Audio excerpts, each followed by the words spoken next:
It is 9:01. Good morning, and I would like to call to order the teleconference meeting of the Transportation Committee of Thursday, February 24th, 2022.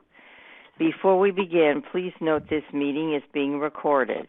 Madam Secretary, please call the roll. Thank you. Starting with Director Maston, Here. Director Melgar, absent Director Rabbit, Here. Director Rodoni,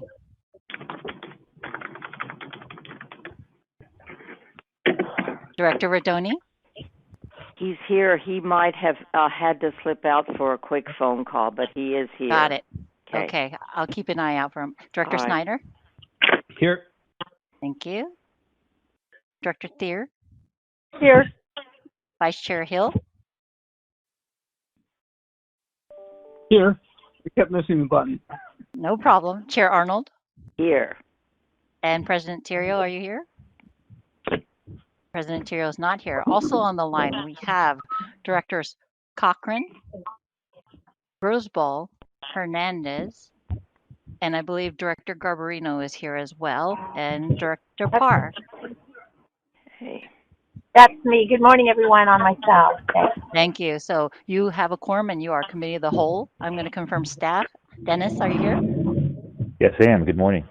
Thank you. Joe Wire, Yes. Ava Barr-Furbush. Present. Thank you. Madeline Chun is here filling in for Kim Manolius. Madeline, are you on the line? Yes, good morning. Good morning. Thank you. Dave Rivera. Good morning. I'm here. Thank you. Mona Babauta. Yes, present. Thank you. Jim Swindler Present. and Kelly Hopper. Good morning. Good morning. Thank you. And I believe we also have Ron Downing on our line today. Ron Downing, are you also on the line? Yes, I am. Great. Thank you very much. That confirms staff on the line. Great. Thank you, staff. Thank you, committee. Thank you, directors that are here. I would like to remind everyone to mute their phones until after staff's presentation, and remember to unmute and identify yourself when we open up for director discussion. If there are any comments or questions, the secretary or I will call on you accordingly. Following our discussion, we will ask for any public comment before moving on. Please follow along by referring to the page numbers located on the bottom right-hand corner of your meeting packet. Madam Secretary, please proceed with the agenda. Thank you, Chair Arnold. We're going to start with agenda item number 3, which is an informational report regarding the district's accessibility bus and ferry advisory committees. That report is located on pages 3 to 39 of your packet, and staff is available to answer any questions from directors. Thank you. Are there any questions or comments from directors regarding item 3?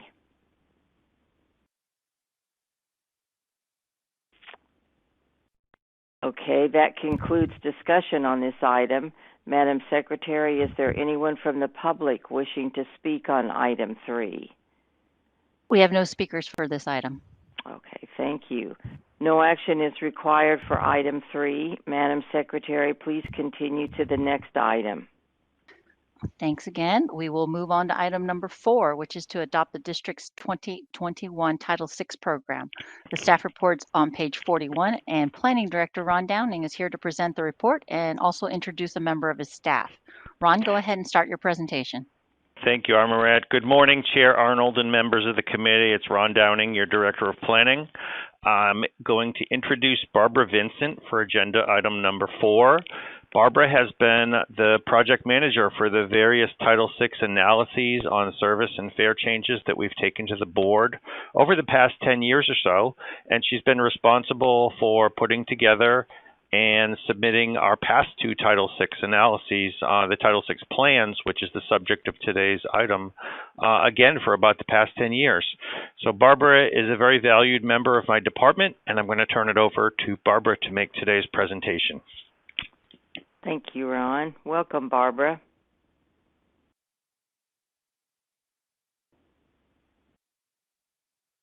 Hi, Barbara. You might be on mute.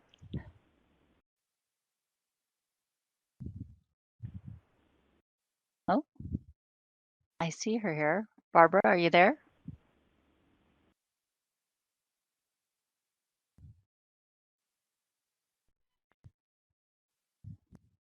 It doesn't appear that she is connected to the line. Not sure if she's having connection issues. Ron, do you want to pick it up and then I can contact her on the side? Sure, we can do that. Okay. So the Title VI item that's before you today is an update that we need to submit to the Federal Transit Administration every 3 years. And Title VI is a very important program for us. It is a certification that we provide our transit services in a manner that does not discriminate against minority communities and minority riders who use our transit services. And this is something that every transit system in the United States that receives federal funding has to certify. Our program before you has a number of components. The FTA looks at our previous board actions related to Title VI service analyses for service and fare changes. It looks at our language implementation plan that describes our outreach efforts to non-English speaking communities. It really goes into quite a lot of depth in terms of our past activities over the 3 years. So I think Barbara may be on the line now. She just sent me an email that she had hit the wrong button to unmute. Barbara, are you there? She is not, so we're trying to get her back on the line. Go ahead, Ron, keep going. Okay, well, I will keep going. So this is a very important document that's before you today, and staff has worked very closely with Hanson Bridget to make sure that all of the documentation that's included in the plan and the various attachments will meet the spirit of the federal requirements. So the plan is very lengthy. The appendices are very lengthy. The bottom line is we were supposed to submit this plan during the fall of 2021, and due to a misunderstanding with the Federal Transit Administration, we did get an extension to March 1st of 2022 to submit the plan. So the action before you today is to approve the plan, adopt the plan, recommend to the board that it move forward at tomorrow's meeting. And with that, I would be happy to answer any questions. Is there any questions that you have from Ron's and looking at the report? Board members. Director, Chair Arnold, this is Holly here. Is it okay for me to speak now? Sure, go ahead, please. Okay, it was more of a comment. I don't know if this is the appropriate time. Can you say that? Go ahead. I just wanted to commend you on the report. I reviewed it. I reviewed the extensive public outreach, and I was very impressed. That was what I wanted to say. So thank you for all of your work. Really appreciate that. There is a lot of work that does go into this, and a lot of it is with the board working with staff to make these various policy adoptions for the Title VI service standards and policies, major service change policies, and so on.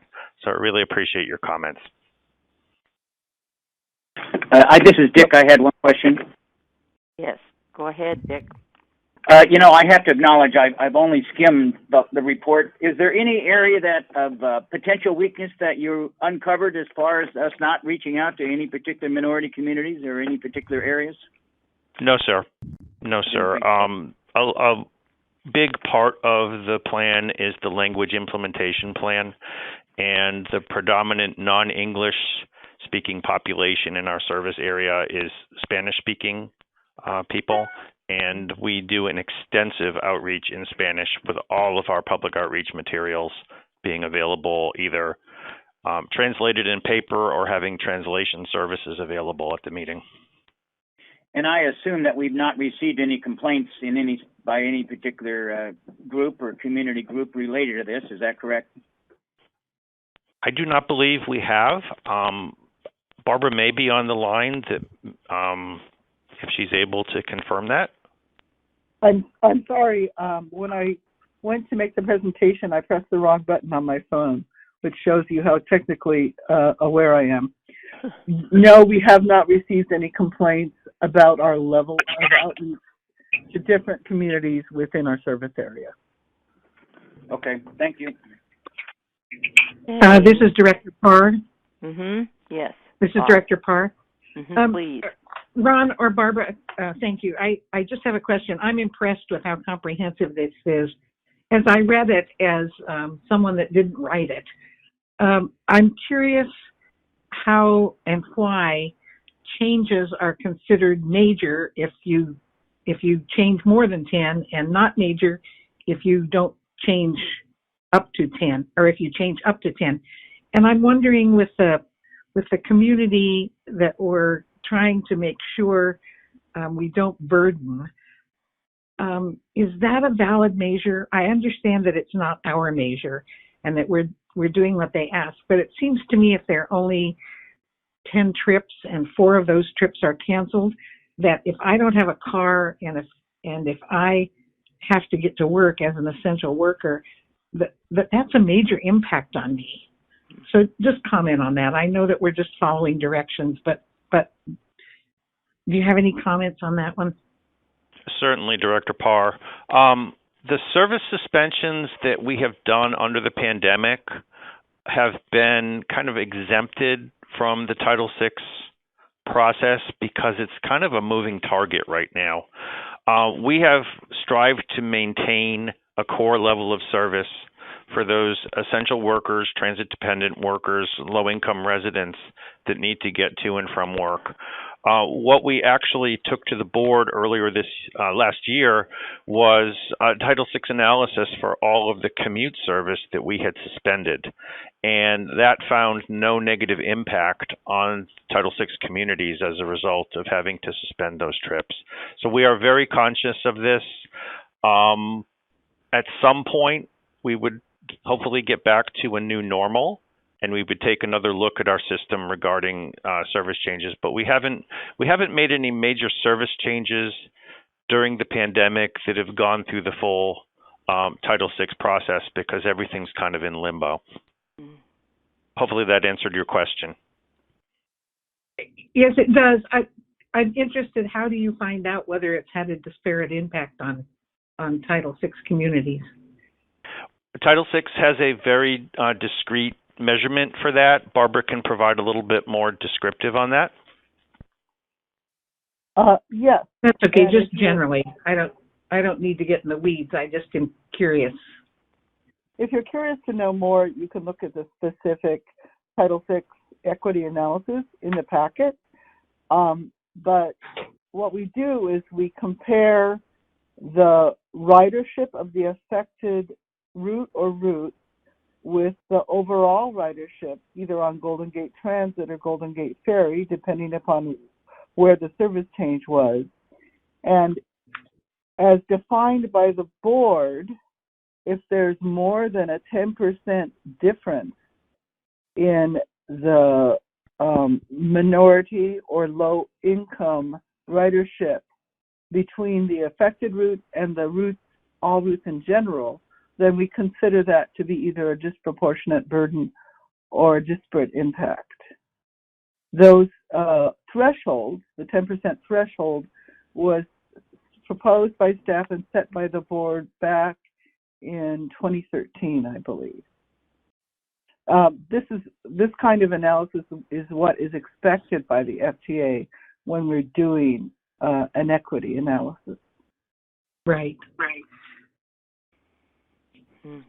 Okay, thank you. And I did see those. I guess my question was, is that, well, I'll ask offline. I was just curious about how the data is collected. But that's okay. Thank you very much. I appreciate it. It's almost more data than people can comprehend, but I do understand that the department wants that. So thank you so much for doing that. If you want to know more, I'm perfectly willing for you to contact me and we can talk it through. All right, I appreciate that, Barbara. Thank you. Thank you. This is Director Hill. Yes, please, go ahead. I was struck in reading this, along with the context of everything else, that we're going to be coming up to a period where we're going to have to be working on fare integration and schedule integration across the Bay Area. This is strategic, and I'm not sure how many months or years it will be. That would suggest to me you may have to do another reanalysis. How often do you need to do the analysis, and is this likely to trigger it? Because I think it would be fairly profound. And by the way, I also want to mention, when I compare this work with that you've done with this other effect and the effect of the pandemic, it's kind of a three-dimensional chess game, and I am just in awe of what the district has been able to do so far in adapting. So I just wanted to make that comment. Thank you. If I may, this is Dennis. I'll jump in. I can jump in on this one. With respect to regional coordination on fares and service design, the FTA requirement for Title VI requires the agency or the board that makes the policy decision to be responsible for a Title VI analysis of their actions. So currently, you set our fares, you set our service levels. So the Title VI analysis is an obligation we have to fulfill every 3 years per the Federal Transit Administration requirements. If there were a change legislatively that took that authority away from you and some other body set regional fares, there would need to be a Title VI analysis of the people that would be affected by any such change pursuant and consistent with FTA requirements. So one of the issues that will be addressed going forward as the region looks at possible better coordination, likely better coordination, is that the Title VI analysis will have to be expanded. And in addition to the ones done by each agency, there may be a broader one done for whatever area is overlaid by those decision-making by whatever body that may be. Okay. Okay, thank you. Hey, thank you, Dennis. Any other questions? Yes, Madam Chair. This is Director Terrio. Yes. Good morning. I had a couple of remarks and questions. One was I noticed just it was a matter of amusement more than anything else that you had a single line of Vietnamese pop up in the Title VI report, and then Vietnamese disappeared for the rest of the report. So that was curious. There was a sequence of maps, and I'm scrolling back to them now, that had various things that I found didn't quite meet the legend. One was the census tracts that were broken out by low income, minority and low income, and minority only. You have various types of green in there, and I didn't know if that was simply an accident or whether there was some distinction between those various types of green. I'm looking at pages 76 overall and 78.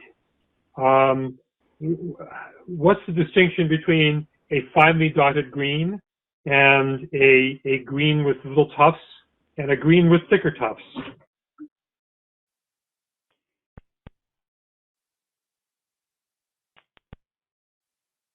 Do we have staff to answer that? This is Dennis. I don't believe there's any difference between the tufts of green.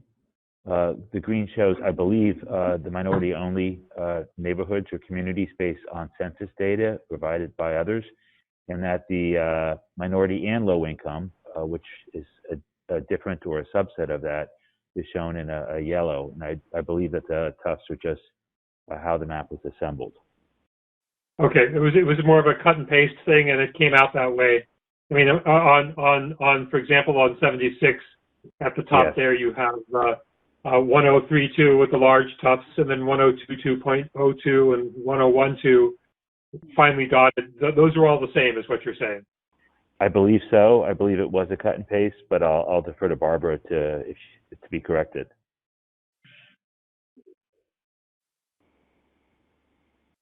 I believe Dennis is correct. Okay.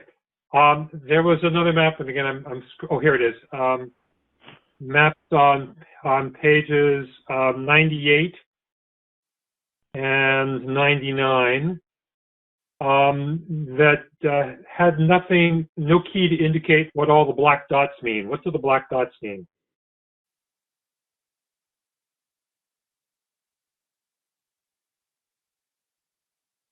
I believe the black dots represent where we have service access. So you'll notice that they go up into the neighborhoods like in Fairfax and San Anselmo. And so I believe the black dots represent where you can access a bus or a ferry. Okay, they're not actual stops because that would be far beyond what we actually serve. It access marked service areas or access. Service areas. Okay, I more or less understand then.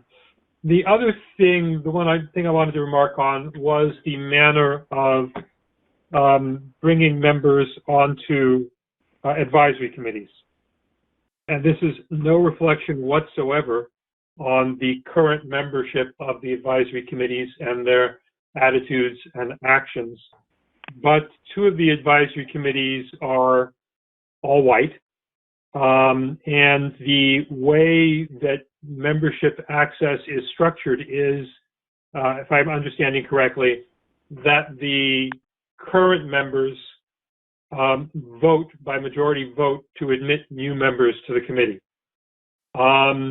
That sets up a structure that makes possible a sort of clubbiness that could potentially work against diversity on those committees.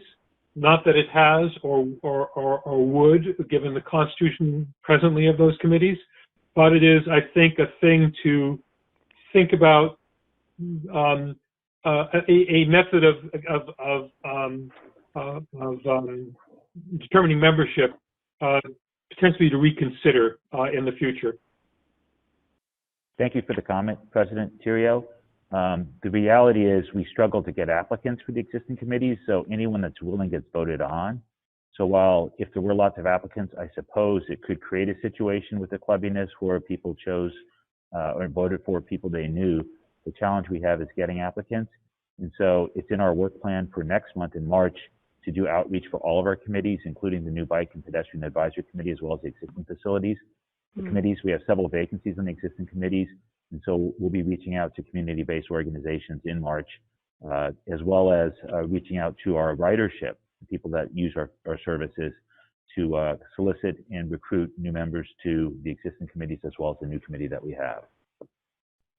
Yeah, that was my understanding of the reality of those committees. In fact, that you were having difficulty finding members anyway. But if we ever did arrive at a point where membership was more full, it will be interesting to watch how that situation plays out, and something to be careful of, I think. Agreed, and we will watch for that when we get to that juncture. All right, thank you.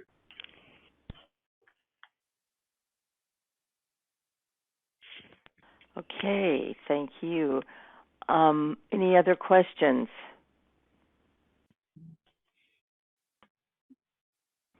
I think this was a great discussion, and I think it's a good report. I think the importance of this Title VI is getting more and more critical as we go along, and so I think we need to pay special attention to this and understand that the world is changing and that we have to be prepared, as I think we are, to deal with it and to maybe change and improve some of our outreach, as Dennis just said. All right, so this, I'd like to thank the staff for putting this together, and this concludes discussion on this item. Before we take our vote, Madam Secretary, is there anyone from the public wishing to speak on item 4? Thank you, Chair Arnold. If you could give me 1 second, we want to pull the line again. Several people have joined the line during the presentation, so we just want to make sure that we've captured anybody who wishes to speak, okay? So give me 1 second. Yes, please, go ahead.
Chair Arnold, we do have a speaker for this item.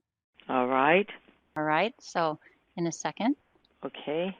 Hang on one second.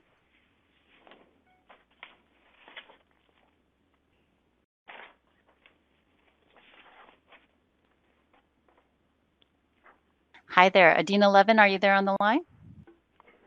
Yes. There you go. You're speaking on item number 4. Go ahead. Yes. Thank you very much, board members. My name is Adina Levin with Seamless Bay Area, and glad to hear this update in compliance with the Title VI requirements, and would also urge the board and staff to look beyond the requirements of Title VI, which are about doing outreach and about not causing harm to minority and equity communities, and to look at opportunities to improve equitable access in response to the pandemic and also earlier initiatives. There's a number of agencies that have been working to improve equitable access to service. Caltrain started before the pandemic on an equity plan. Its ridership had previously been disproportionately higher income and lighter than the surrounding population, and has worked on a fare as well as potential other access programs in order to be able to diversify its ridership. And in response to the pandemic, WIDA has made a number of changes to its fares and its service, really doing analysis about how it can provide access to a more diverse ridership, and they found that that has been very successful in increasing lower income riders of that service. So would urge you, in addition to meeting the legal requirements, to look beyond about opportunities to improve equitable access to the service. Thank you. Thank you. Thank you. That concludes our speakers for item number 4. All right, thank you. I will now entertain a motion on item 4.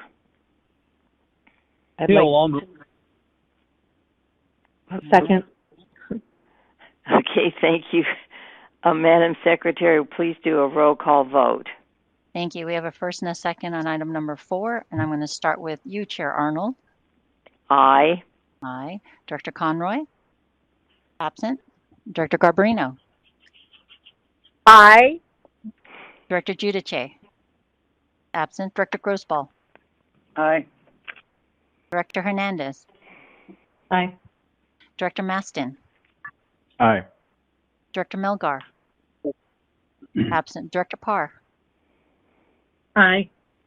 Director Rabbit? Aye. Director Rodoni? Aye. Director Snyder? Aye. Director Stephanie? Absent. Director Thier? Aye. Second Vice President Hill?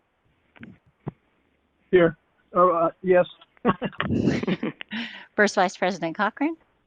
Yes. And President Terrio?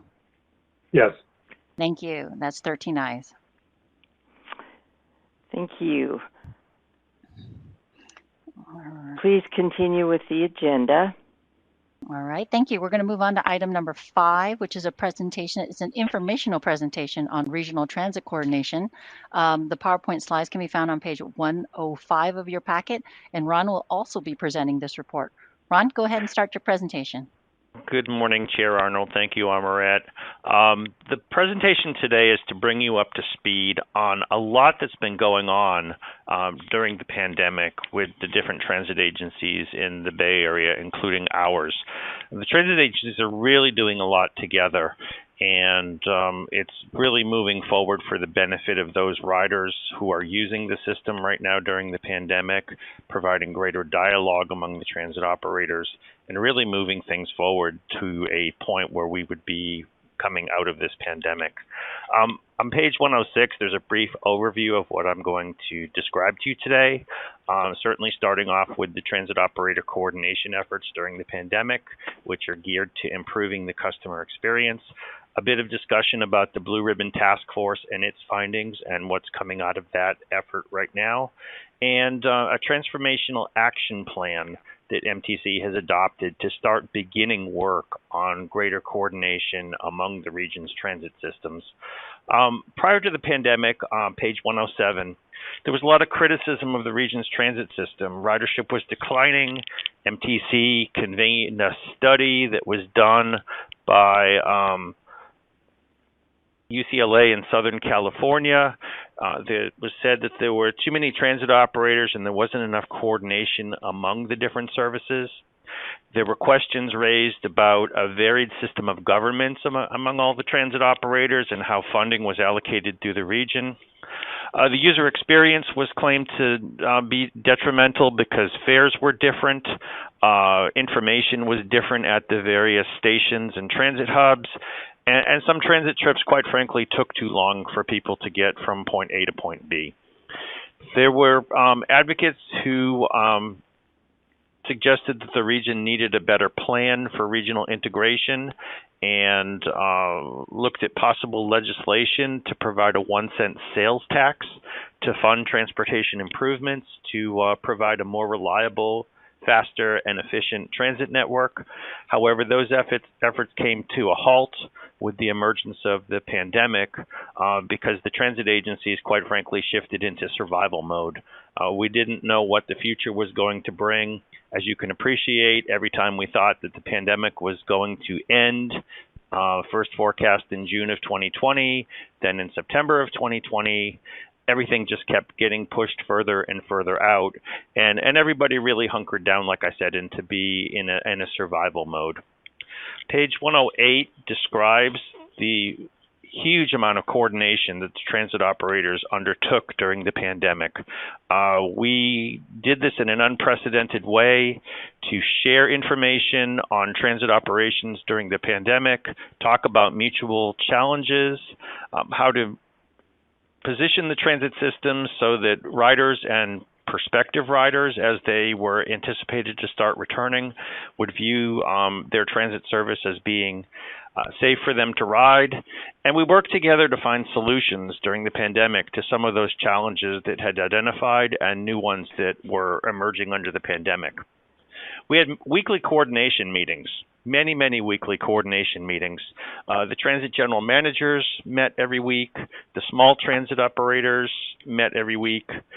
There were staff-to-staff meetings among the transit agency staffs on a variety of topics. We had a planning and operations group, a communications group, a funding group, a government affairs and legislation group, and all of these activities were coordinated with staff at the Metropolitan Transportation Commission. These meetings are all continuing today as we speak, and they have been very successful in achieving real results for the region's transit system and its riders. We had better communication on mutual interests, like service coordination, beginning the process for some fare integration and coordination. Our focus in the region really shifted to identifying those corridors that were being used by essential workers and transit-dependent riders. Those were the people that were riding during the pandemic, many who had to ride. They had no other option. One of the early activities that the transit systems put together was a healthy transit plan, explaining how we were complying with all of the federal mandates related to masking requirements and cleaning of the transit vehicles, and making sure everything that was out there was in the best possible format to encourage more transit riders. We worked on service coordination to fill gaps within the system that were identified. Some of the transit operators worked on identified gaps in the network at major stations and hubs. One of the real sore spots earlier on was that the BART trains and Caltrain did not connect very well at the Millbrae station just south of SFO Airport. Staff from those two agencies worked very hard to bring those trains closer together so that people would have more of a seamless connection. We set the ground for schedule changes among all the different transit operators to move in the direction of happening twice per year, mainly toward August when schools go back into session, and then a reset around January of the next calendar year to fix any things that didn't quite work right in the August format. This is still evolving. It requires a lot of coordination with collective bargaining units, and certainly all of the different transit agencies have different collective bargaining units that this all needs to be agreed upon. So we're working on pursuing those major service changes to happen twice per year. Transit agencies can certainly change schedules more than twice per year. We do 4 times per year. But we're looking at being able to roll out to the customer that this is when things would change and you can expect new schedules. BART has really gone forward in a major way to produce its anticipated schedule changes well in advance of the effective date so that the connecting bus operators can make adjustments. One of our important hubs is El Cerrito del Norte BART, and certainly if the BART schedule had changed and we didn't know about it, it's really disappointing for the passenger to come downstairs from the train and see the bus departing. So all of the transit operators in the East Bay in particular have benefited immensely from knowing that these schedule changes are forthcoming. This was not something that happened in a very effective way previously, but through our greater coordination, it's really improved the customer experience. Another issue that we talked about was mutual aid for other transit operators in the region. One of the major changes that we did at Golden Gate Transit was to help out Muni. They had to cut service in San Francisco rather severely at the beginning of the pandemic, and Dennis and Jeff Tumlin at SFMTA had a conversation. Could we help out Muni by allowing local trips on our buses within San Francisco? And we did that. We had greater coordination with Marin Transit in the Highway 101 corridor between Novato and Marin City. Because there were capacity limits on the buses of about 10 people per trip, it meant that there were instances where people couldn't get on a particular bus. And so we worked together to improve how the schedules functioned, add backup buses, so that after a time, none of those people were getting left behind. There was another bus close behind or right in front of it that would give people that ride that they needed. Another initiative that we looked at very closely, and we took the first step on that, was the concept that all of the different route numbers in the Bay Area's transit systems have some duplication. And one of the things that emerged for us when we opened up local travel in San Francisco on Golden Gate Transit is Muni has a Route 30 that operates on Chestnut Street in the Marina. Golden Gate Transit's Route 30 operates 1 block away on Lombard Street. And so for somebody who's not familiar with the transit system and maybe just getting their information from Google Transit or something like that, they really didn't know which bus number 30 they needed to go look for. And similarly, our bus across the Richmond Bridge was formerly known as Route 40. AC Transit also has a major corridor in the East Bay that's Route 40. So to minimize that duplication, we took the first step. And we had a lot of dialogue with Marin Transit here in Marin County so we could shift around some of the route numbering schemes, free up some numbers for Golden Gate Transit, and we renumbered our buses back in December so that what was formerly known as a 30 is now a 130. What was formerly known as Route 40 crossing the Richmond Bridge is now a Route 580 to reinforce that it's in the Interstate 580 corridor going between San Rafael and the East Bay. Obviously, our signature route, Route 101, that travels 7 days a week from San Francisco to Santa Rosa, did not change. There's a tremendous amount of identification with that route number, and so we renumbered our other routes in the 100 series to go around the Route 101. During this period, slide 109, MTC convened a Blue Ribbon Task Force for Transit Recovery in the spring of 2020. And it was intended to guide the region through the pandemic and into the recovery phase. As I said earlier today, the recovery phase seems to have gotten more and more elusive during the almost 2 years that we've been contemplating that recovery phase. And the task force shifted to sustaining the transit operators when things lasted longer than anticipated. They recommended to the MTC commissioners how to allocate the first round of federal relief funds.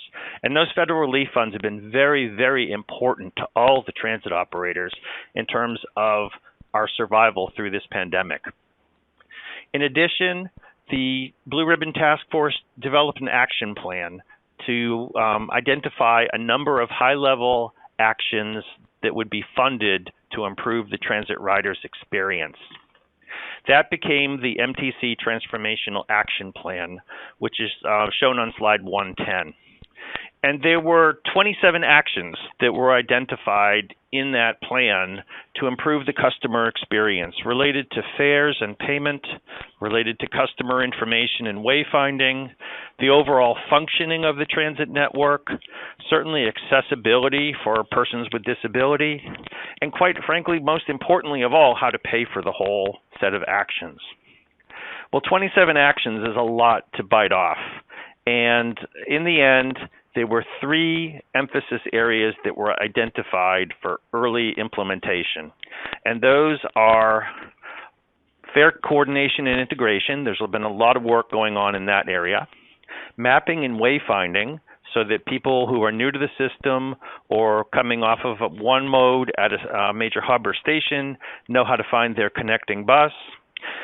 And transit priority, which means as I said earlier, one of the identified deficiencies of the transit network in the Bay region was that it takes too long for some transit routes to get from point A to point B, predominantly because of automobile traffic. And SFMTA has done a lot with transit priority to provide the red lanes within the city of San Francisco to give buses exclusive priority.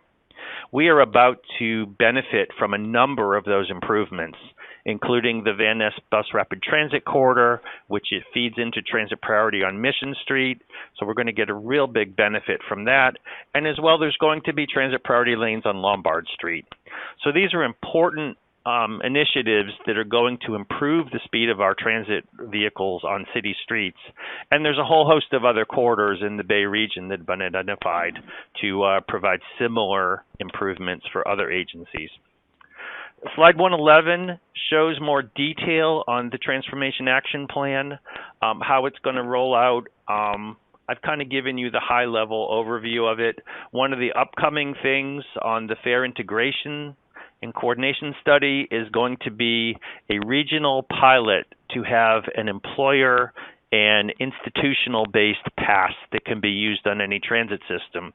And really the institutional aspect of it is initially going to be oriented toward universities and colleges for some of those students that do cross multiple transit systems to get to their higher education institution.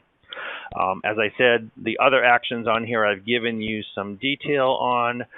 Transit priority is also going to be applied to the bridge corridors in the region and improving the HOV effectiveness on other corridors. So there's other actions that are at the bottom of slide 111.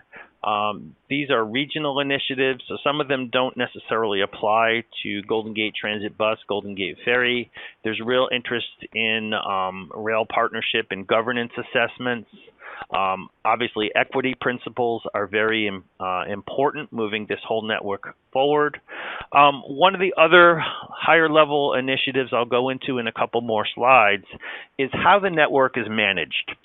And there have been various proposals that have emerged that have called for a stronger set of governance over all of the Bay Area's transit systems. And so that has sparked MTC bringing on a consultant team that will analyze the business case for those type of changes in managing the transit network. So slide 112 is a little bit more detail about how the initial money that has been identified for this first phase of the Transformational Action Plan will be allocated. They've identified $152 million of funding, of which it's pretty much almost half of that will go for transit priority actions to improve the speed and reliability of buses operating on major highways and arterials. And then everything else is split about uniformly between the fare integration efforts and mapping and wayfinding, as well as the remaining smaller scale actions and providing staff support, both for MTC and the transit operators.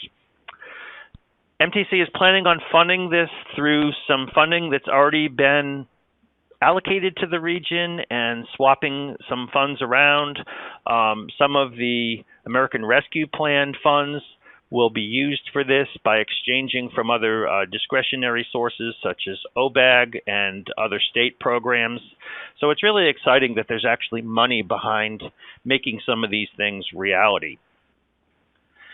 One of the major efforts that's been going on all through this, on slide 113, is the fare integration efforts. And there's been a task force looking at a policy direction for how to bring the region's fare structures closer together. As I said a couple minutes ago, there will be a pilot program to have an institutional and employer pass coming out later this year. And there's a couple of key target areas which do include institutional educational facilities, housing properties, and major employers that would benefit from having their employees on transit. Another important element of this is transfers that would be no cost or reduced cost, depending on how the fare structure of the connecting transit system works, between all of those agencies in early 2023. So for a system like us, we have zoned fares that increase with the distance traveled, similar to BART and Caltrain. We would give somebody the equivalent local fare credit as if somebody had paid a local fare on Muni or AC Transit or one of the other major transit systems in the Bay Area that don't have those kind of zoned fares. This will coincide with the rollout of Clipper 2.0, which is intended to make major strides in allowing for flexibility in how fares are paid and accumulated throughout the region. Building on the anticipated success of the pilot institutional and employer pass, there's a great interest in having an all-agency transit pass for the general public. And that would roll out later, perhaps in 2023. And that really is more dependent on the rollout of Clipper 2.0. So one of the things that's also on the horizon is a common fare structure for all of the region's transit systems. Again, a common distance-based zone structure for all those transit elements that carry passengers long distances through the region. And there are a lot of long-distance express bus routes in the region, similar to what we provide in the Golden Gate Corridor. And again, having uniform fare structures for all of that is expected to benefit potential riders who may go from one system to another, and some consistency in what they would expect to pay. Again, this is an element that's pending the implementation of Clipper 2.0. So there have been a task force working on all of this that will lead the early implementation of the fare integration study. It's been spearheaded by BART and MTC staff. They are charged with implementing the vision statement that has been crafted by the task force. And the individuals that are working on this from BART and MTC, Mike Eisman and Bill Bacon, Mike is from BART, Bill is from MTC. They reported to your Transportation Committee in October of 2021. So there's also a project management team. This is providing guidance to the overall study and input from MTC as far as how this all happens. And there's extensive coordination with transit boards, the MTC Commission, and staff at the different transit agencies. So slide 115 gives you a little bit more detail about the next steps that'll be rolling out with these different fare programs to intend to improve the rider experience. We anticipate that any of these fare changes in the near term will require the Title VI analysis that was asked about earlier in this morning's presentation on the previous agenda item, and because it will represent a major fare change. And again, the authority for implementing these fare changes does rest with the different boards of directors, such as yourselves, who are empowered to make major fare changes at each transit agency. Slide 116 gives more detail on the coordination aspects of the entire region's transit system as it pertains to governance.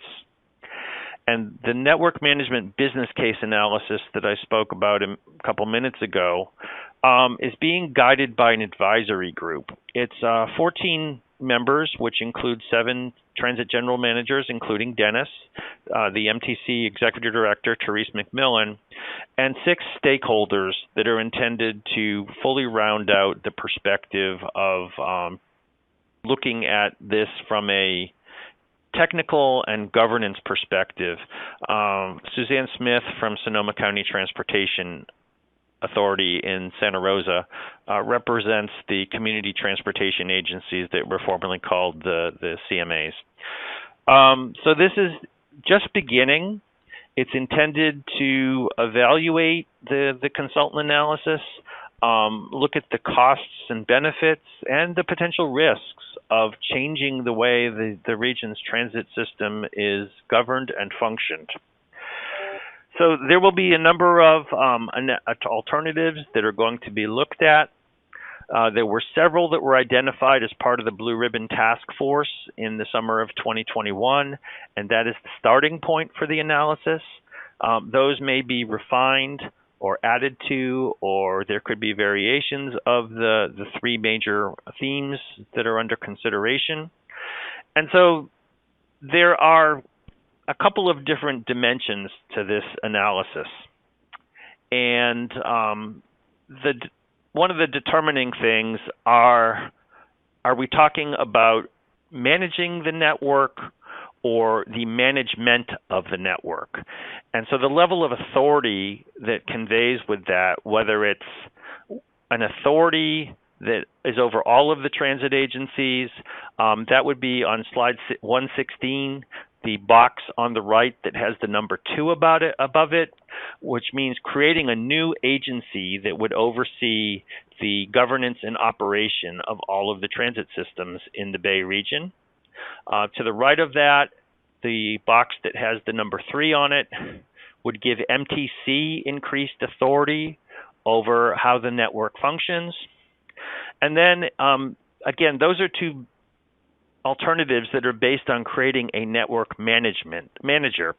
Box number 1 above that is more emphasizing the management of the network itself within some of the existing parameters. Slide 117 provides some detail on the Transit General Manager's proposal that was also developed during 2021 and needed some refinement. It wasn't quite captured in some of the analysis for the Blue Ribbon Task Force the way it was intended to be. It builds on the Clipper Executive Board, which is composed of the general managers, the collaborative process that goes there. It is based on using the existing policy governance of the existing transit boards to further the betterment of the region's transit network. There's an immense amount of technical expertise among the existing transit systems, and this proposal would build on that. There's also a very important component of engaging diverse perspectives moving forward in this. And so this proposal has an advisory council proposed to provide input on key issues and concerns with subcommittees and technical advisory groups that would be under that advisory council on specific areas that may need further drilling into. There have been calls, for example, for a region-wide single system paratransit system. Staff has looked at that. Staff feels that may be better coordinated on the sub-regional level, similar to what Contra Costa County has done for their paratransit operators that are all under some different transit operators out in that East Bay area. One of the things that is important in all of this is transparency and reporting of the activities of this transit network management function, and is calling for regular public meetings and quarterly or biannual reports to the MTC Commission and agency boards as appropriate. So as you can see, the diagram on the right of slide 117 shows that all of these different components of this proposal are interrelated, and the executive board is at the center of this. However, there is a strong engagement with the transit agency boards as well as the stakeholder and MTC as inputs to this.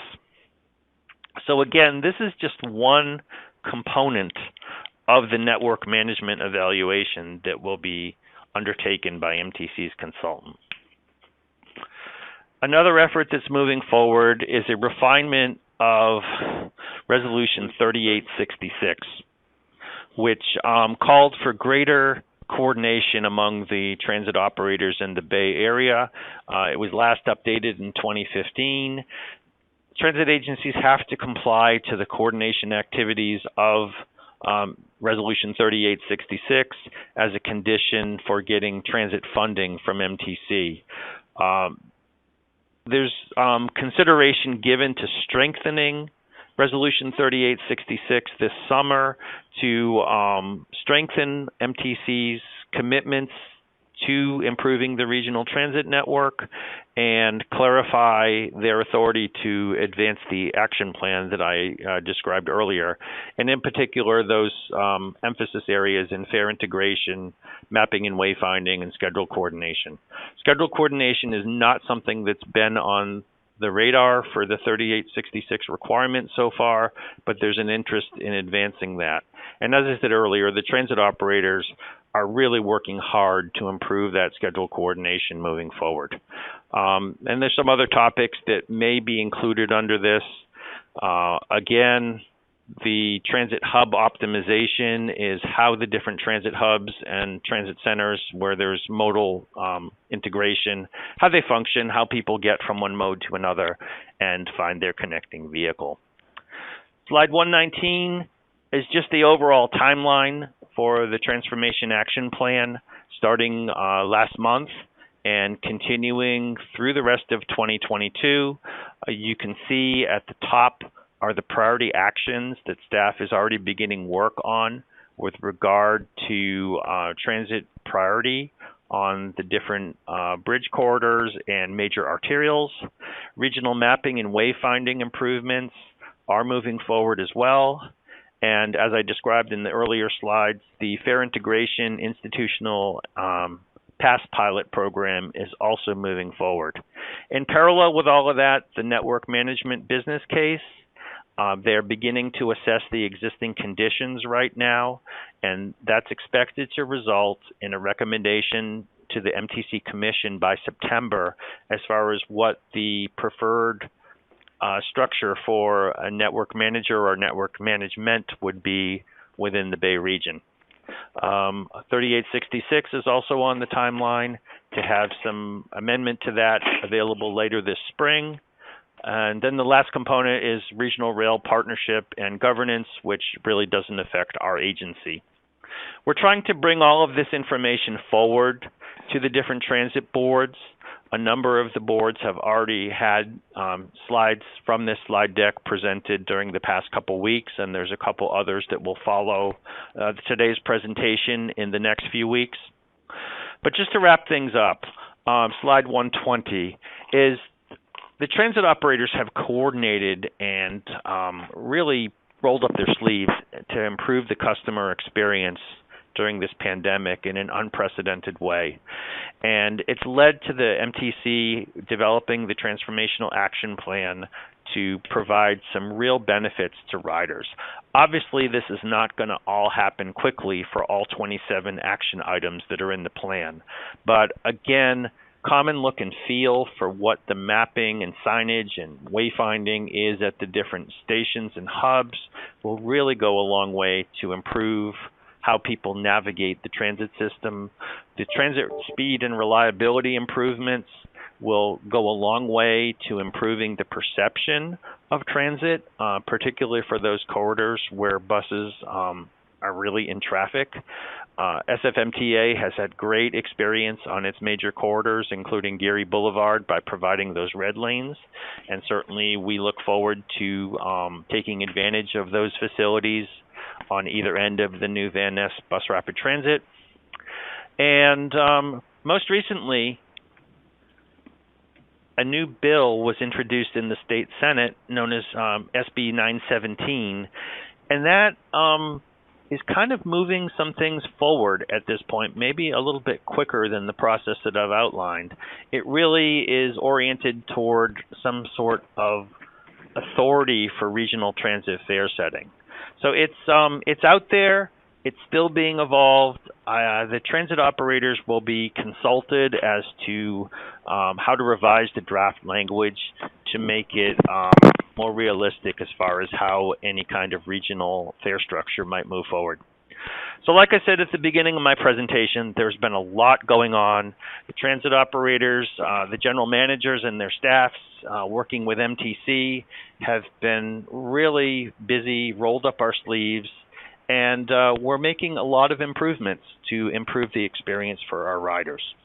And again, today's presentation is just for information for you, to bring you up to speed. There's, like I said, we haven't brought a lot forward in the past few months as all of this has been unfolding, but today seemed to be an appropriate time to give you that information. And we anticipate reporting back to you on a regular basis as these different elements unfold. So with that, Chair Arnold, I'd be happy to answer any questions. Ron, thank you so much for your presentation. Before we go to the board, Dennis, is there anything else you'd like to add?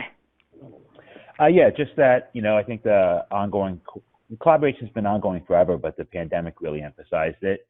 And I just want to acknowledge that there's strong interest by many stakeholders in institutionalizing and further growing the ongoing coordination to better serve transit customers throughout the region, especially those who currently or may wish to use multiple systems. And so it's an exciting time to work in transit in the Bay Area. While there's lots of challenges, there's lots of opportunities. And as Ron said, this is just informational, so staff is available to answer any questions, and we look forward to updating you as this more unfolds and more happens. Thank you very much, Dennis. Okay, are there any questions or comments for staff on item 5? And I think could you make sure your phone is muted, because we're getting some feedback. Any questions or comments for staff on item 5? Director Hill? Director Rabbit. Yes, please. Go ahead. Actually, I'll talk to Director Rabbit because he's been in the middle of this first, and I'll go after him if that's all right. All right, fine.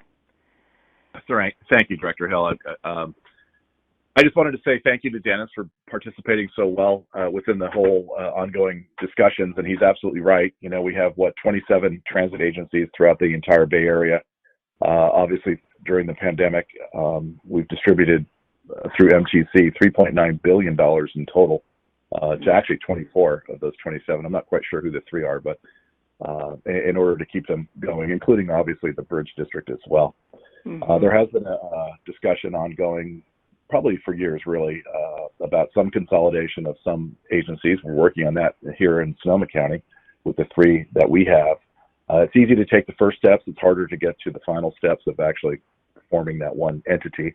Lots of things are out there. But at the same time, I think the wayfinding, the fares, the integration, really becoming a little more seamless is a great benefit to the people of the Bay Area going forward. So I just want to say thank you to Dennis and the district for staying engaged on top of that, looking out, of course, for the interests of the district, but really looking out for the interests of the entire Bay Area, whether they be commuters or public transit riders in general.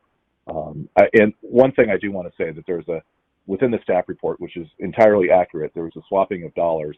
Those swapping of dollars was really to make sure that MTC was not going to put transit operators at a disadvantage with some additional dollars that were becoming available that had a condition that the previously allocated ARPA dollars be fully expended before you could receive those. So we quickly swapped that out to expend it so that we wouldn't give up the opportunities for these new dollars coming in to the Bay Area. And that's really what that referred to. So again, I think it is an exciting time for what the future holds on how we can really collaborate.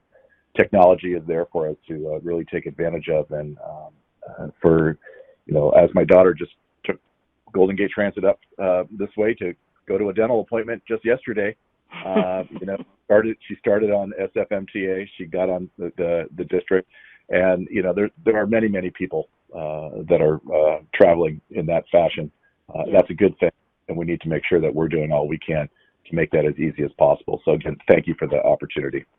Thank you, Director Rabbit. Director Hill? Yeah, just a couple of comments. As someone who is dependent on transit, and I've seen all the worst, I've seen the best. This is just remarkable in what it's doing. I think this is long overdue. Specifically, two or three things I'd like to mention is the SB 917. Who are the sponsors of it? I'd be curious about that as it moves through.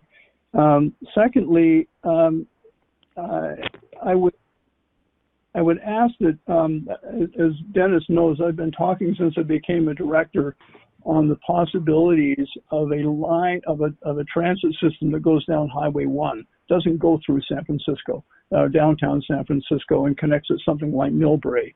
Is it possible within the function of all this, the consideration for that as a part of the system would be rethought?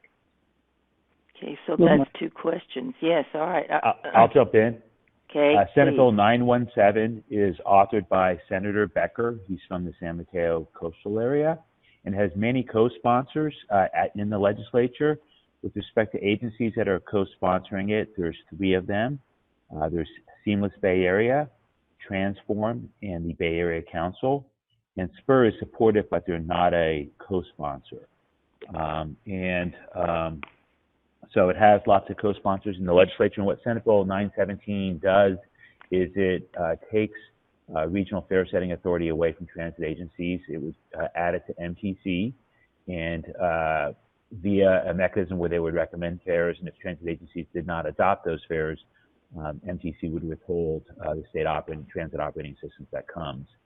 And so that's something that we'll be talking to the author about, just to understand the intention of it, and to make sure that if they do that, any lost revenue is made up, so we can meet the obligations of our collective bargaining agreements and meet the ongoing needs of our customers by not having to cut service if we have less revenue coming in. But Senator Becker is the principal author of it. Co-authors in the legislature include folks like Senator Scott Wiener, Senator Bill Dodd, and Assemblymember Mark Levine, and there's a whole host of others, but those are three that are within our service area. With respect to extra transit options, we're always looking at origin and destination data to see where people come and go, to see where it makes sense to add service. But clearly, what Director Hill advocates is something that currently requires a transfer at the toll plaza. All Golden Gate Transit buses coming from the North Bay into San Francisco stop at the toll plaza, and Muni 28 at the bridge provides connectivity to Daly City BART, and it goes down 19th Avenue, but it doesn't meet the needs of what Director Hill talked about. But it is something that is looked at periodically in terms of service within the region and how people move around. And clearly the focus of a lot of the regional effort is to say, how can we better serve customers? And trips like that and countless other trips would be evaluated as part of that process. Hopefully that's responsive to your questions, Director Hill. Thank you. All right. Any other more questions? Hi, it's Holly. I had a comment. Yes, please. Thank you. I just wanted to thank Ron and Director Rabbit and General Manager Mulligan for their work. I think what strikes me about this report is getting a blue ribbon task force of regional transit agencies to unanimously approve 27 near-term actions is a feat in and of itself. I think it's amazing that not only that this body came together and had the flexibility to move quickly and respond nimbly during the pandemic to help essential workers get to work, but also, that there was a commitment to diversity, outreach, and inclusion, and a look at what are the three things that would make the most difference to the customer's experience, to improve the customer experience, and to make those three things the first priorities. I'm also very supportive of all agency transit paths for the general public. I know how difficult that is to achieve, and I know that all of the transit agencies have been working on that idea for a long time, starting with the Clipper Pass, and hopefully we will see it. So I know the amount of time and work that went into achieving the consensus around the goals, identifying funding, and I just really wanted to commend everybody for their work on this. Thank you. Next.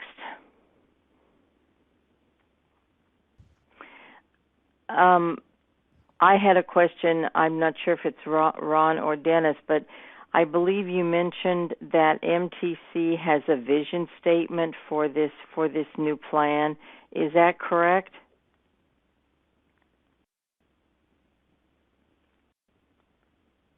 Yes, there is a vision statement for the Transformational Action Plan. As part of the process, they adopted that. Would it be possible for us to see that? Yeah, we can put together a package of additional Blue Ribbon Transit Recovery Task Force outcomes, including that and some more detail on the Transformation Action Plan, and maybe for the MTC staff report to all the committee members. That would be great. Thank you very much. Okay, now anyone else with a question?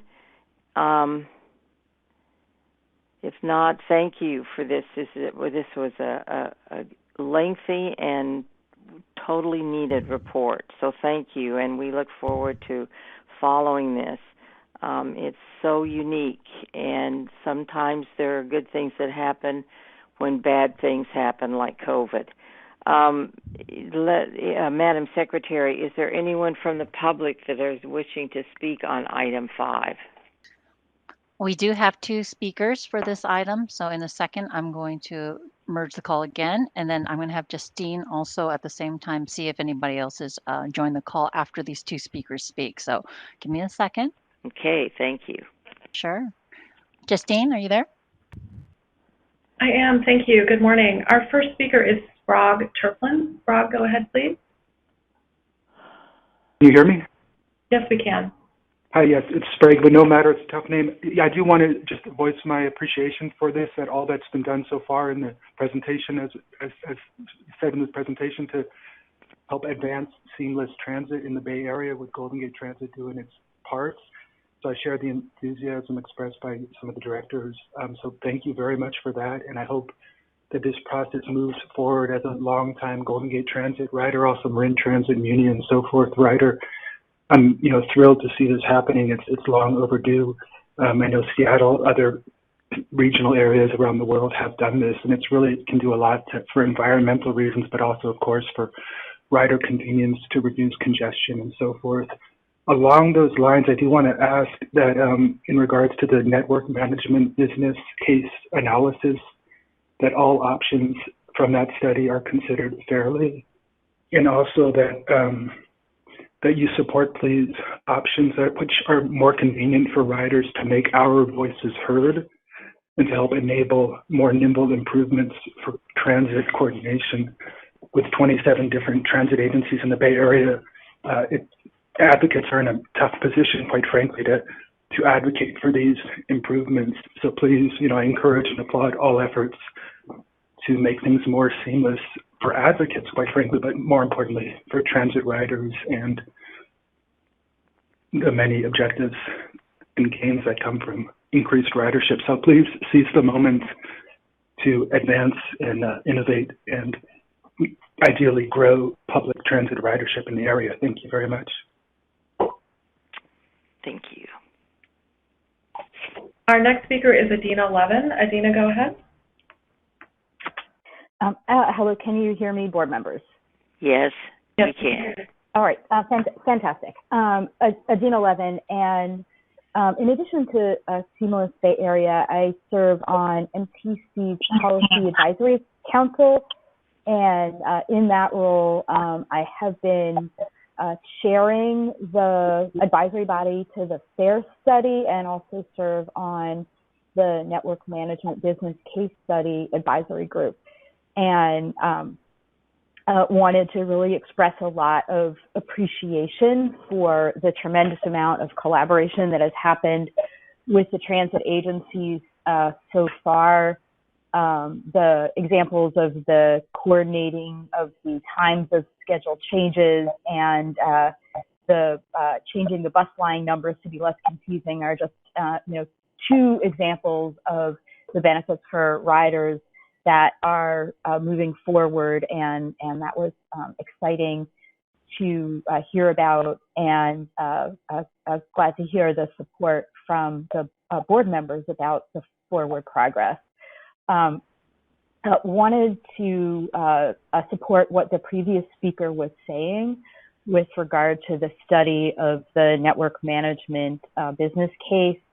The presentation that you heard today went into some detail about one option, and as the staff report said, there's going to be more options that where the detail is not even yet available to comment on, and would really urge you to look at all the options and look at them fairly in terms of what the opportunities are to improve the system for riders and to help recover transit ridership from the impacts of the pandemic and improve equity, as in the first agenda item. In doing advocacy, one of the things that I've been doing is helping people know about how these fare integration items are coming before the different boards.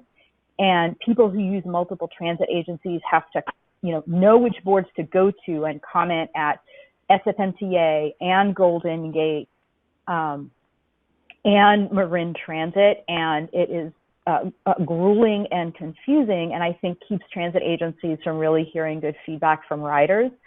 So would really urge a system that is better in terms of being responsive to riders. And also where the riders are advising policymakers. I think one of the options here would have riders giving advice to staff, and that is, really the weakest form of a policy advisory. Having advisory body giving advice to board members is really the best way for policymakers to hear from riders. Thank you very much. Thank you.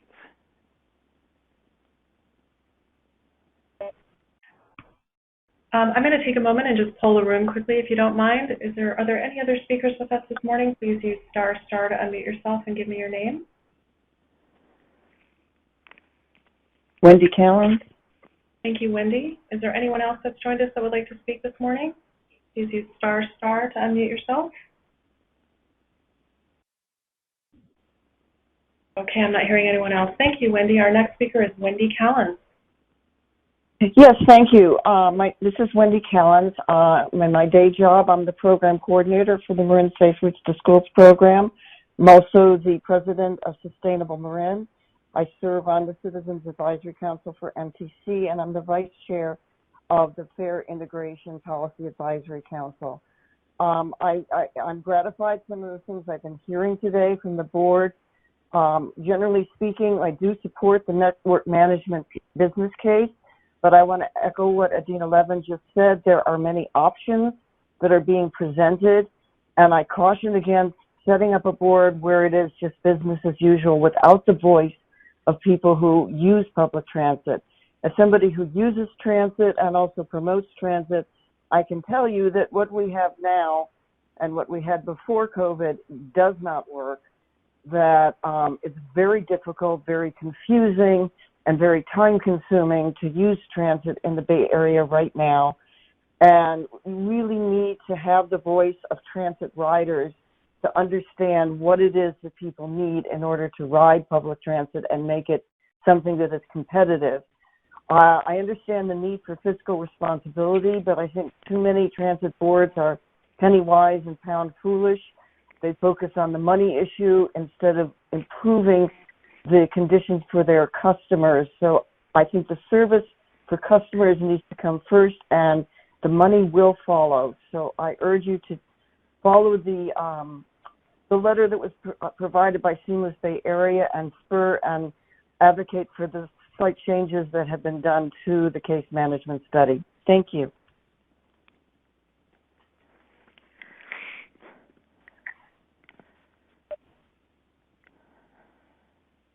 That concludes all our speakers. Okay, thank you. And thank you, everyone, for your comments. There is no action it is required for item 5. Madam Secretary, please continue with the agenda.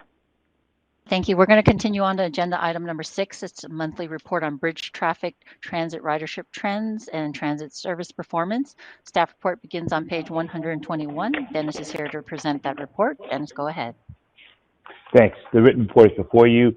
The key takeaway is, one is that the data is somewhat dated always. There's a time lag. Also that travel remains still well below pre-pandemic levels in the corridor. Bridge traffic for the month of December was down compared to pre-pandemic months. And bus and ferry ridership remains well down.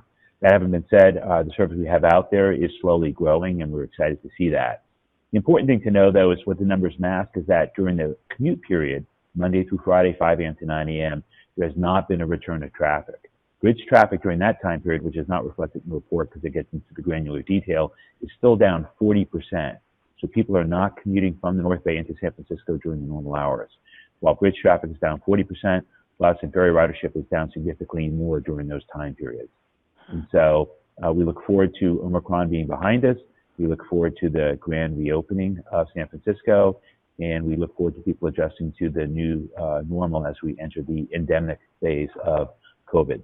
But with that, I'm available to answer any questions you may have. Thank you, Dennis. Any questions? And is there anyone, Madam Secretary, from the public wishing to speak on item 7? This is item 6. We I'm have no sorry, speakers. 6. That's okay. We have no speakers for this item. Okay, thank you. All right, so there is no action required on this, and Madam Secretary, please continue with the agenda. Now we're on item 7. Thank you. And this is an informational monthly report on activities related to marine transit. There's a brief staff report on page 127, and I'll turn it back to you.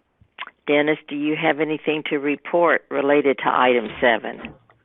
Just that the Bridge District is pleased to be one of Marin Transit's contract operators for local transit service, fixed route transit service in Marin County, and that our contract is set to expire later this year, and we're in ongoing negotiations. And we look forward to coming to the board next month or the following month to wrap that up and to have a new multi-year contract for us to continue to provide a significant amount of Marin Transit's local bus service. And with that, I'm available to answer any questions. Thank you. Any questions on item 7 from the committee? Okay, this concludes discussion on this item. Madam Secretary, is there anyone from the public wishing to speak on item 7 or address this committee under item 8, which is public comment?